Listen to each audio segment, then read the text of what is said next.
Hello, welcome to this video on Lily de Silva, lesson 18. We'll be doing the grammar and the vocabulary. Let me just change the title sheet. There we are. Now, we've been through the akaranta shabdas, that's the words ending in a short a, some masculine, some neuter. But apart from the nominative, they decline identically. Now we're dealing with what's called the akaranta shabda. That's the words ending in a long a. Note that the majority of the words ending in a long a, or that is that in the nominative singular end in a long a, do belong, like what we'll be discussing in this lesson, to the feminine gender.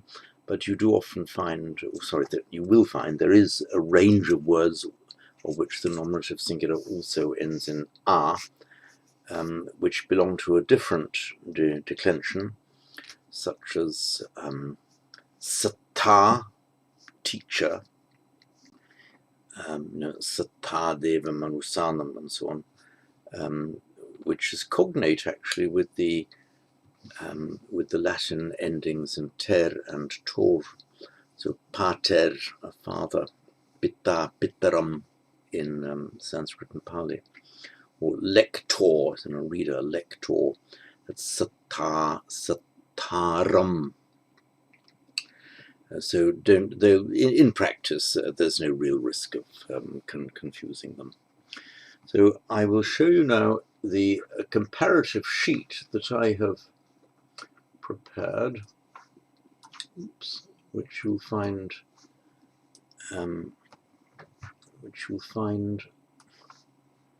is my complete paradigm of the A&R declension. So I've shown you where the page is on the Google Drive, then item list 97, as usual, following the MacDonnell paragraph numbering. And this is what you'll find, or the PDF version of this. You'll see that in this Lily de Silva lesson, we're given just a noun, vanita, meaning a woman. It's convenient actually to give you the paradigm now in the form of the adjective. I've just pretty much chosen at random. The adjective is digha, digho, masculine, digham, neuter, digha, feminine, meaning long, as in the digha nikaya, the long body of discourses, or the body of long discourses. You will find that there is, same as in Latin and Greek, for the purposes of declension of these nouns and adjectives, it makes no difference whether it is, almost never makes a difference whether it's a noun or an adjective. So we can take this adjective digha, meaning long, as a paradigm for the masculine and neuter, and also for the feminine of the words ending in a short a or a long a, which constitute by far the great majority of all of the nouns and adjectives in the language. So you'll see what I've done here. In Pali it's given in black, and then in Sanskrit, by way of comparison, underneath it's given in red. So looking at now to Lily de Silva, we've got vanita, singular, nominative singular, vanite. There's some a with the vocative in e is the same in Sanskrit and Pali, vanita, vanite. The accusative ends in an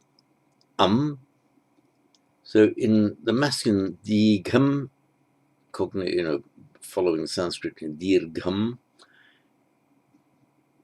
Note that in the Sanskrit, dirgha, nominative, dirgham with a long a, accusative. Pali cannot have a long vowel followed by the the anuswara. So that's why it's shortened to digham, not digham. So the distinction between the dirgham, dirgham that we have in Sanskrit is lost in the Pali. Instrumental dighena, in Pali, dighena masculine and neuter, and in the feminine dighaya. Now, you will notice instrumental ablative, genitive, dative, of course, is mostly the same in Pali, and the locative, they will have dighaya, instrumental dighaya, ablative dighaya, genitive and dative dighaya, locative dighaya, or dighayam. Note that these forms, the aya,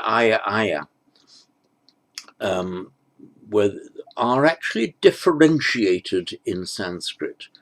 So, for example, the instrumental of dirgha, of the feminine, is dirghaya. Note here the long aya, whereas in Pali it flips around, it becomes dighaya.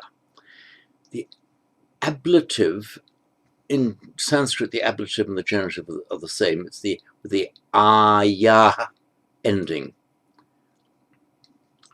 The ablative and genitive, both dirghaya. In Pali, they just become dighaya. The dative ending in Sanskrit is dirghayai. You see, distinguish. So if you see a word ending in ayai, or an declension word ending in ayai, you automatically know that that's the dative singular. The distinction is lost in Pali. In the locative, again, this common form dighaya, that applies to accusative, instrumental, ablative, and genitive, dative, can also apply to the locative. Pali also has a locative that reflects the Sanskrit. So the Sanskrit locative, dirghayam, and just as dirgham in Sanskrit becomes digham in Pali, so the dirghayam of Sanskrit becomes dighayam in Pali. The locative either dighaya or dighayam. And as with so many of these things, there is no distinction of meaning. Now, looking at the plural,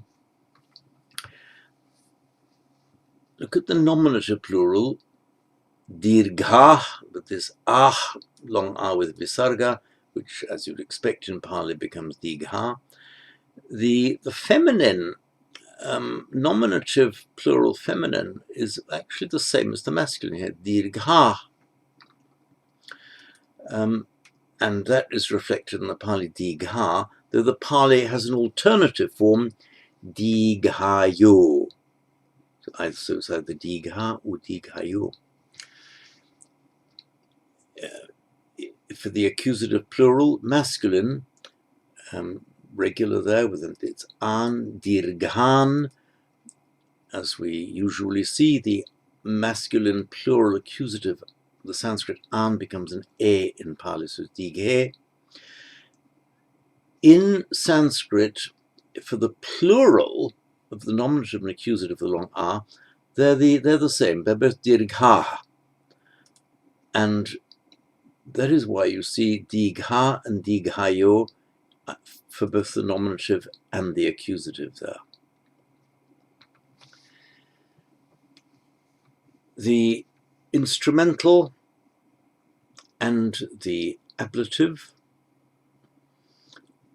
you will often find that in the plural, the instrumental ends in a bh, and the ablative and the dative actually end in a bhya, bhya. These both tend to become just he in Pali. You sometimes find the ending with a bhi, reflecting the Sanskrit, but you will more commonly find the ending with just this h. So, dighehi, that's in Sanskrit dirghai, dighehi, ablative dirghebhya, they both become dighehi in the in the masculine form, masculine and neuter, and dighahi in the feminine, or, as I say, you will occasionally find dighabhi, dighabhi. And the genitive, Sanskrit, dirghanam down here, and as is to be expected, dighanam in the nominative and, in the masculine and neuter, genitive plural, and identical, dighanam, genitive dirghanam in Sanskrit, dighanam in Pali with a short not anam but anam. Note that there's no distinction in the Sanskrit between for the genitive plural, between the nominative / neuter on the one hand and the feminine on the other, because nouns ending in both a and a, as if they're regular a and a declension, both end in anam in Sanskrit and anam in Pali. And in the locative, dirgheshu in Sanskrit, which regularly becomes dighesu in Pali, that's the masculine and neuter. And in the feminine, it ends in asu rather than esu. So Sanskrit, dirghasu, and the Pali, dighasu.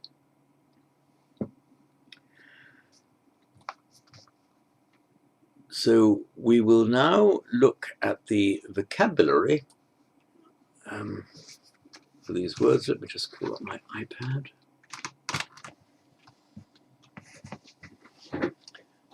So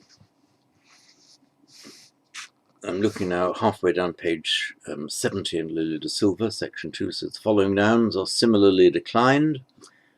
And here it says correctly, most nouns ending in are feminine. So I say the most important single exception to that rule is nouns ending in an are, which actually have the ar stem, pitaram, sataram, and like that. So there's one for girl, two words for girl, kanya and darika. In fact, in Sanskrit, it is a separate n and ya, so kanya. But this kanya of Sanskrit regularly becomes a double nya in Pali, so kanya. Remember, we've had darako, darako for a boy. And notice change to ika. It is an almost universal rule that where you get a masculine ending in akka, akko, its feminine form ending in a ka will change the a to the I. So you'd never see daraka, darika. And this is common throughout the language, Sanskrit and Pali. The akka, masculine ending, akka, akko, feminine, ika. The Ganga, I won't bother to write them all out. The Ganga, still called that in modern Hindi. That's the river Ganges. The Nava, a ship, from nautical, navis, navigation. It's the same word. Amma, mother. Panya, we have, that's wisdom. It's from the Sanskrit pradnya, the root nya, to know, pradnya, as it were, to know into something, to know through it, the wisdom, and by regular phonetic notation, panya in Pali. The sala, a hall, in Sanskrit, shala. It's actually connected with salon, saloon, and the Dutch word for a hall is the zaal. So there we have it even in modern French, the salle de bain.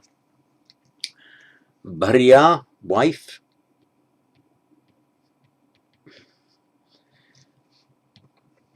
it's actually it's a feminine form of the future passive participle.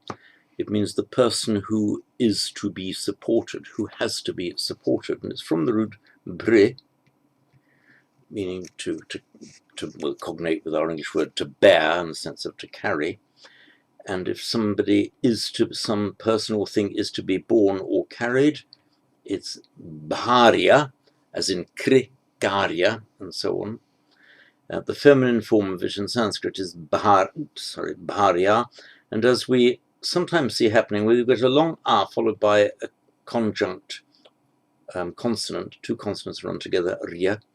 You often see you get into two short vowels instead. So instead of bharya, it's a bharya. For example, we also see, for example, in Sanskrit, arya. In Pali, we often see arya.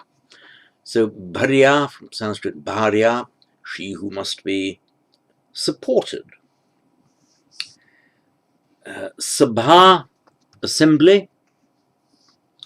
And in modern India, we have the Lok Sabha, roughly equivalent to Parliament, Congress, the Lok Sabha, the People's Assembly. Katha, speech. It also means a story. Lata, a creeper. Guha, cave, actually cognate with the Latin word cavus, excavate, this guh, the idea of digging, excavating. Chaya, a shadow. And the next column on the right hand side of the page, halfway down page 70. Valuka, sand. Manjusa, box. Mala, a garland. And still used in modern Hindi, that's still the same word, mala, a garland.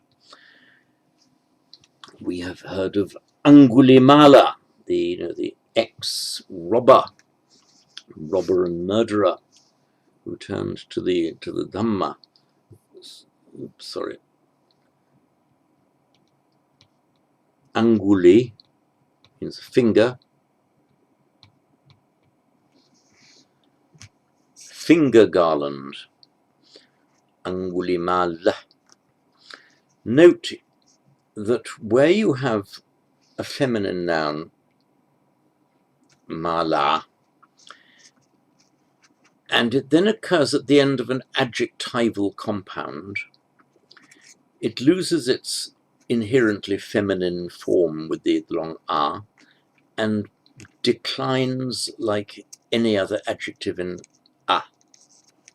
So Angulimala, his name on his own is Angulimalo, and it's in fact an adjectival form. So Angulimala means he whose garland is made of fingers. So Mr. Finger Garland, the man who had a garland made of fingers. So that's an adjectival form. If you were to write Angulimala, finger garland, that would have a rather different meaning. It would mean a garland is a noun, a mala, a garland, okay, a mala, what kind of mala? An Angulimala, a garland made of fingers. So it's one of these ambiguous compounds where you've got to know the context to see what it means, what type of compound it is. So this is actually a bahuvrihi compound, Angulimala, the nominative Angulimalu, he who has a garland that is made of fingers.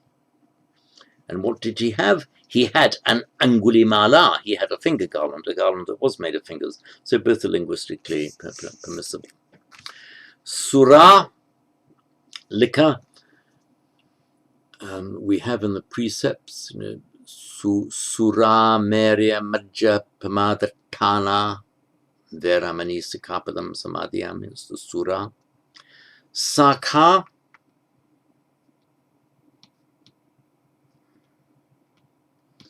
branch. In fact, in Sanskrit, it is shakha, branch. Devata, a deity. Deva, from the root div, meaning to shine, a shining being, often translated as a god. This ending, and that is how it's normally used on its own in Sanskrit and indeed Pali as well. However, you can add devata, add this ta to the end. It makes it look like an abstract noun, godhead, the status of being a god. However, it's very often used in Pali, not as an abstract noun, but as an alternative to deva. So deva, so a devata. It looks like an abstract noun, in fact it's not. And in Hindi, actually, in modern Hindi, the word for a god, you can use dev, but devata is often used, even modern Hindi, to mean a god. And interestingly enough, even though it's feminine in form, it's actually a masculine noun in modern Hindi in the meaning of a god. So, parisa, a retinue. In Sanskrit, it is parishad, which means an assembly. It can mean a retinue. Basically, it's an assembly of people who sit around. It's a retinue because you're sitting around somebody. Pari, around, and sad, to sit. In Sanskrit, of course, it becomes parishad, with the preceding i in the same word. So parishad means an assembly, and specifically an assembly of people who are kind of sitting around either the ruler or a teacher. It's also used, for example, the audience in a theatre is the parishad, the people who are sitting around to watch. And it happens to be a feminine noun in Sanskrit, and it has become parisa in Pali. Siddha, faith or devotion, more meaning of confidence and trust. Siddha. In Sanskrit, it is shraddha,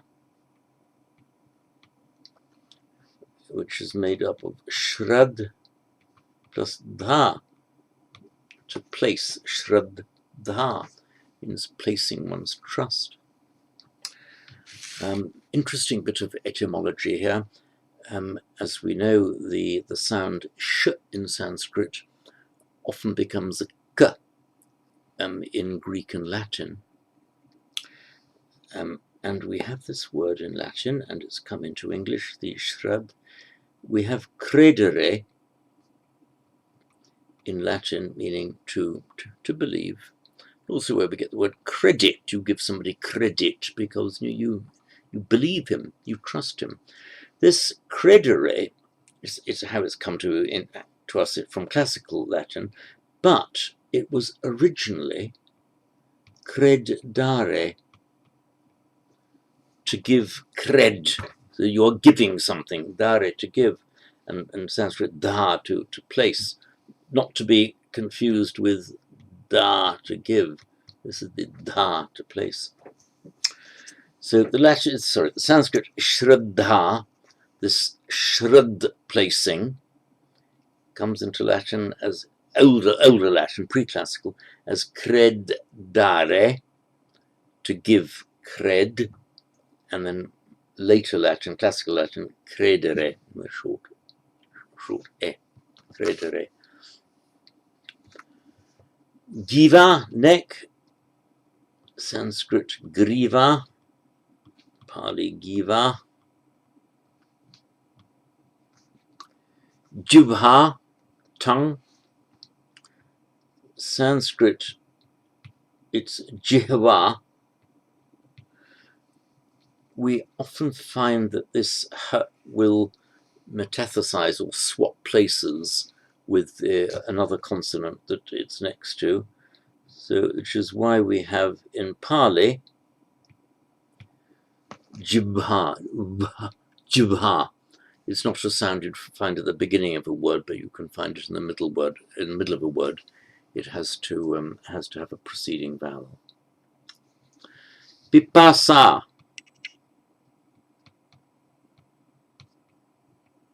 Pipasa. First, it's actually from the root pa, meaning to drink, and a desiderative form can be added by reduplicating the root and shortening the vowel. So pi, pa, su, adding the su, this desiderative ending. Duplicate the vowel, add a su. So pipasu means desirous of drinking. And it makes a noun, abstract noun, pipasa, thirst, means it have a desirousness of drinking, the status of wanting to have a drink. In fact, that's come into modern Hindi as pyas, thirst, and pyasa, thirsty. And khuda, finally, khuda, meaning hunger. So we have pipasa and khuda. I'll turn now to the verbs. Sakuti, can, or to be able.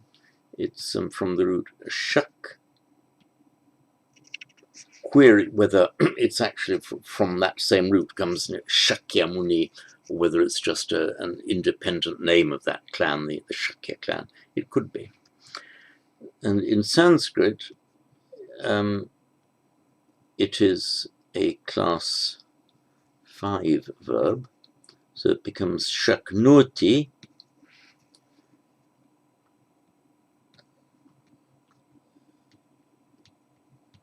and shaknoti becomes sakoti in Pali.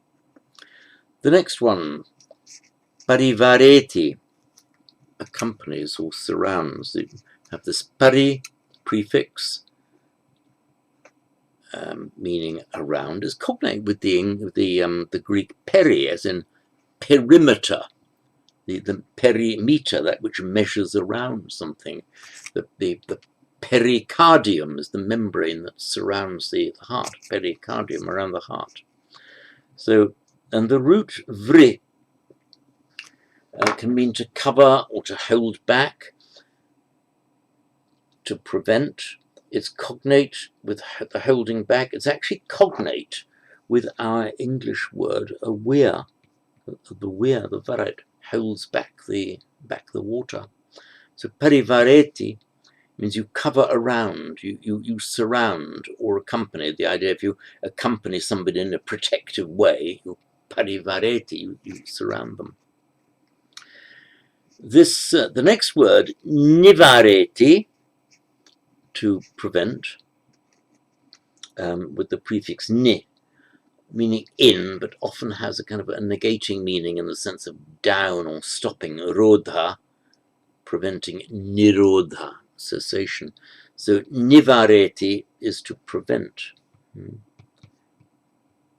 Nivareti. You would expect to make the verbal noun as nivarana, but in fact it's not. That's why we have the obstructions, the hindrances, is a nivarana. That is an anomaly. It's a bit irregular. As I say, you'd expect to find nivarana, but it's nivarana. But this is the meaning of the word, something that holds you back, the hindrance or an obstruction.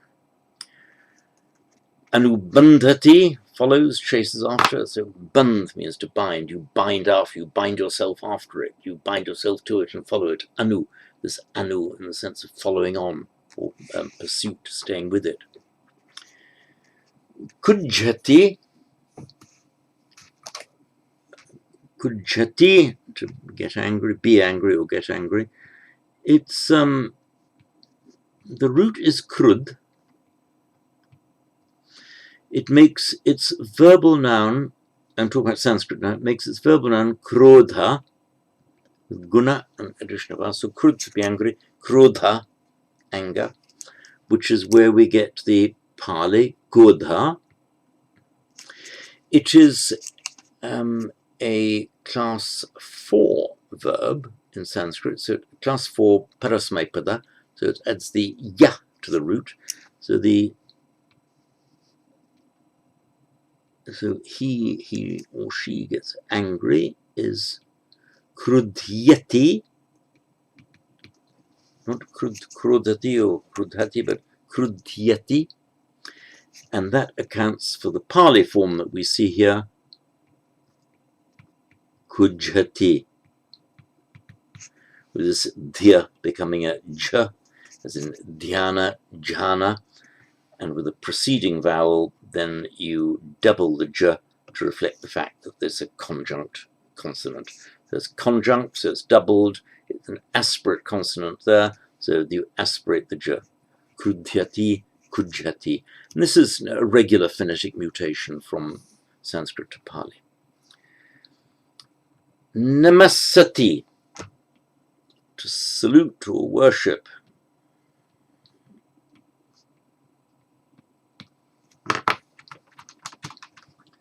Now, it's interesting how this word comes into existence. We have the root nam, meaning, the original meaning is simply to bend, and then to bow, as in you bend your body as a sign of obeisance, bowing to somebody.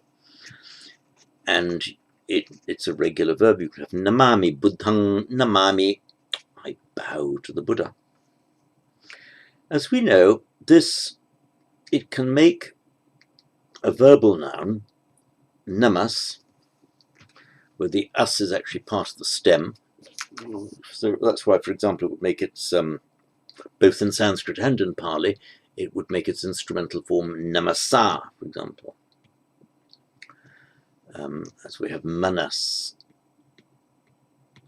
instrumental manasa. So the S is part of the stem, it's not part of a nominative ending. Manasa, in the verse 1 of the Dhammapada, manasa che paduktena, if with an angry mind, bhasativa karotiva. And we have the namas in, for example, namaste, literally homage to thee, a bowing, namas, a bowing to you. And this as that is, I'm talking Sanskrit now, this as remains as because it's followed by a dental t, so namaste. What's happened here? This namasami, you've got the verb nam, from which you can get namami, namasi, namati, and so on. You can do that. But you can also make an additional verb off the noun. So from namas, in Sanskrit, you can take the noun and make a verb out of it with the y. So namasyami, namasyasi, namasati. And in Pali, one of the alternative chants is buddhang namasami. And that's how we get namasami. Nam namami, namas. Make a verb from namas, namasyami in Sanskrit, namasami in Pali. Puseti is from the root push, just meaning to nurture. The pushti vardhana, he who increases your nurture. One of the Vedic chants. Vayamati, to try. Vayamati. Or at the top of the right-hand column, now on the top of page 71. As we know, there's a little bit more to it than that, because the one of the limbs of the Noble Eightfold Path is samavayama. That's from that same word. It's the viyama. It's the yum, yum meaning to restrain or to control. And I yum, noun, verbal noun ayama, to restrain in, to hold back in. And it's in the pranayama, for example, the breath control, holding it. With the double prefix vi, a, yam, comes vyayam in Sanskrit, and just vayam in Pali, verbal noun vayama. It's the idea of the struggle, the ayama holding in, but the vi suggests the separative particle. It suggests that there's a counter force pulling. So the ayama viyama. It's like a tug of war. It's the struggle. So this idea of a struggle, vyayama, Pali vayama, is inherent in this word, the samavayama, which is commonly translated as right effort. Next one, niliyati, to hide.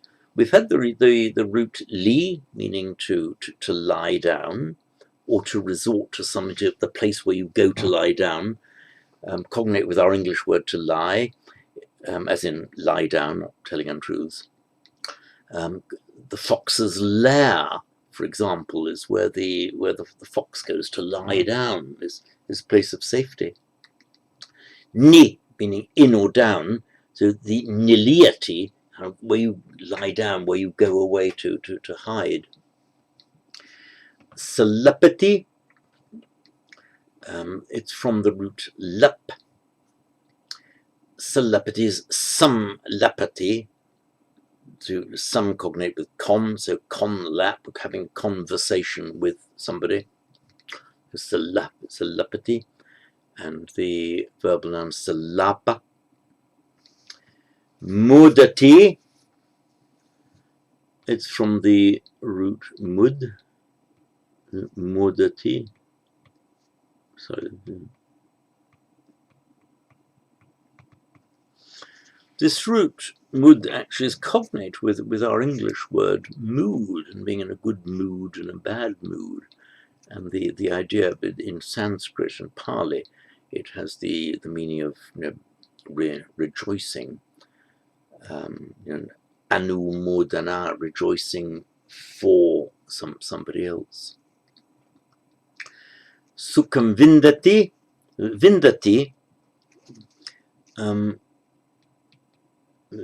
actually it was from the same root as vid, meaning to see or to know, but then a separate root arose out of it, vind, meaning to find. And in English we have almost the same word, vind and find. So sukham vindati, in the vocabulary here, sukham vindati, literally finds happiness, experiences joy. And conversely, dukkham vindati, literally finds suffering, and thus we would say experience suffering, or just suffers. Pratiyadeti, prepares. This is this verb it's not very common.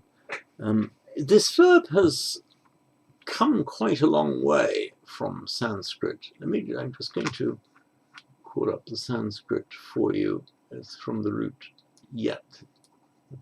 Just getting I'm just getting Monia Williams up for you. Yeah. Here we are. So the root yet, to place in order, marshal, join, connect, be in line, to associate with. So the idea is setting things in order than to meet or to encounter. It's one of these rather broad roots. And so if you yet, to put things in order, prati yet. Prati is this kind of reciprocal prefix. Put in order with regard to, often in preparation for, in respect of. We have it in pratitya, Pali praticca, as in praticca samuppada. So we call up a pratiyat,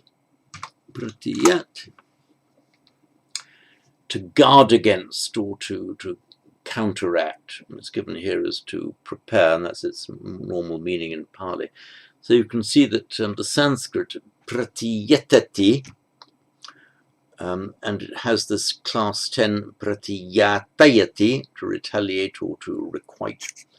The Pali has departed somewhat from what it was in Sanskrit, pratiyadeti. It's a little bit unusual for it to depart that much. Occasionally it does, you just have to live with it.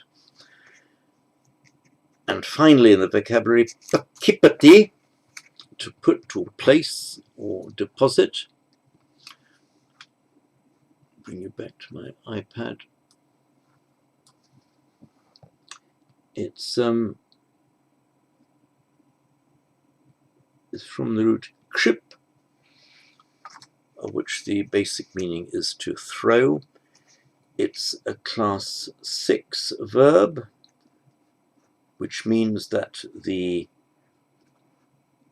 present tense the accent is on the ending. So it's not, if it were class 1 verb, it would be from kship, guna of it would become kshepati, but it's not. 6th class, so kshipati. And we've mostly lost the use of the accent in Sanskrit and Pali, but occasionally you need to know about it, as here, for example, because it explains the form of the class 6, not kshepati, but kshipati. So prakshipati in Pali, pakipati, just means to put down, to place, or to bail something, to put or place, or to deposit it. So there we are. That concludes the grammar and vocabulary for Lily de Silva, lesson 18.